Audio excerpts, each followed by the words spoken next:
What if a live stream meant to entertain thousands of people ended in tragedy? That's exactly what happened when French streamer Jean Pormanove died live on Kick after 11 days of intense streaming. But this is the thing, Jean's death isn't being portrayed as a tragedy. In fact, there's lots of controversy behind it, lots of conspiracies behind it, and we're going to talk about some of them today. People are asking, was Jean pushed, manipulated, exploited?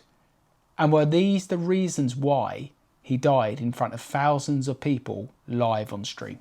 Now, Jean wasn't just an unknown. In 2024, last year, he was actually voted the 5th highest streamer in France. He was pulling in hundreds of thousands of people into his highly energetic and sometimes unpredicted content. So he started his journey on TikTok around 2020.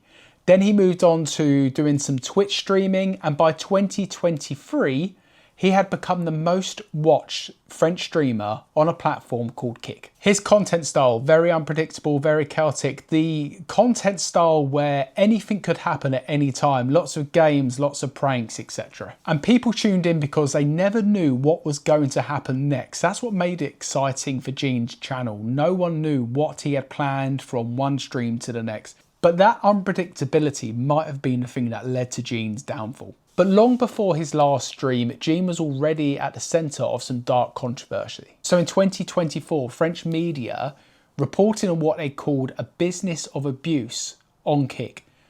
Basically, live streams where vulnerable people were humiliated, where they were slapped, where they were drenched, or forced into degrading dares, often triggered by viewer donations. And Jean was both sometimes a participant in this, but sometimes a victim in this as well.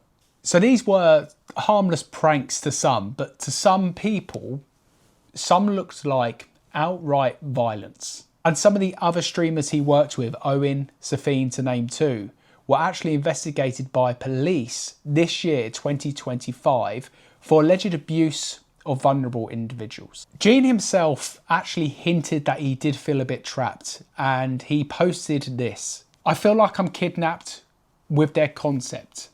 I want to get out of here." And that's not the kind of message you write if you are just having some fun, if it is all friendly fun. That to me screams of someone who might have felt controlled and actually felt like the control had left them. And maybe they'd lost the purpose of why they first started streaming in the first place. So let's talk about the tragedy. So this was a few days ago on August the 17th, 2025. Jean sadly began what would be his last ever stream. So this stream here, it was marketed as an extreme challenge. By the end of it, it had gone for over 280 hours. That's 11 days straight. During the marathon, Jean was subjected to sleep deprivation, physical humiliation and violence, and allegedly even drinking or ingesting toxic substances. Viewers noticed things were off. At one point, he appeared unresponsive, lying in a strange position. Someone on the stream even remarked, "He's in a really weird position," and then the feed cut. Police rushed to the house where Jean had been streaming in Nice, but it was too late and he was dead. And this is where some of the conspiracies started to flood in. Some believe Jean's death was down to the fact of the marathon, the lack of sleep, but for others, they think there's more to it. Some of the conspiracies people are talking about here is the forced participation theory. Jean's own words. "The words 'I feel like I'm kidnapped' have people convinced he was pressured more into these streams, possibly against his will." Kick's responsibility theory as well. The platform itself is being accused of turning a blind eye. Remember, Kick is a platform that is known for being more lenient than other platforms such as Twitch. So people are asking, did Kick allow this to happen? Did they allow for the 280 hours because they know it was gaining views and know it is gaining more revenue for them as a platform? Should Kick be looked at here? Is Kick to blame partly for this tragedy? There's also conspiracies around a cover-up theory. So people are talking about the fact the stream ended abruptly, it was cut abruptly. So people are saying here, was there more going on behind the scenes? Why did the stream end right at the moment things looked fatal? Did someone shut it off to prevent people from seeing too much? And toxic donations theory, this is a big one that people are talking about here. In many streams, viewer donations triggered punishments or humiliations as well. Some believe Jean's death wasn't just an accident. Some believe it was essentially crowd-sourced abuse. The audience paid for him to be harmed, and the stream was delivered until his body gave out. Now, whether these theories hold water or not, one thing is clear. This wasn't just some guy gaming too long. Jean's final days looked more like a hostage situation than entertainment. French authorities have launched an investigation. An autopsy is underway. For now, they say there's no evidence to homicide, but that doesn't rule out charges of neglect or abuse.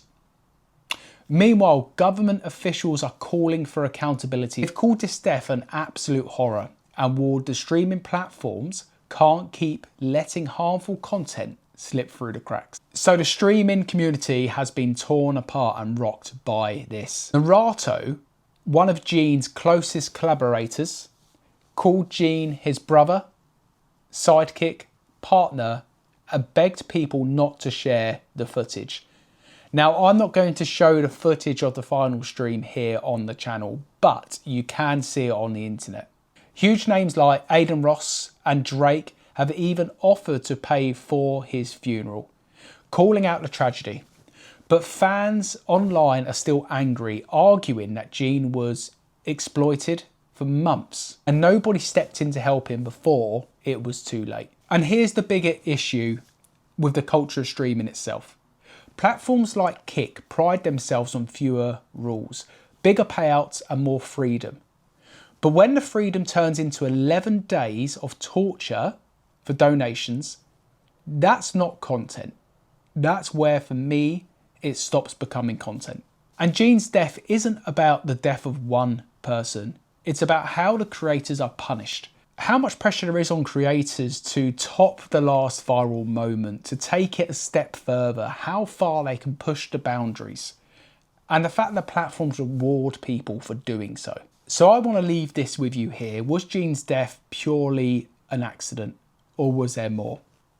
Or do you think it's the result of the streaming platforms exploiting people, pushing streamers to take things to a new level? Do you feel these streaming platforms need to be investigated?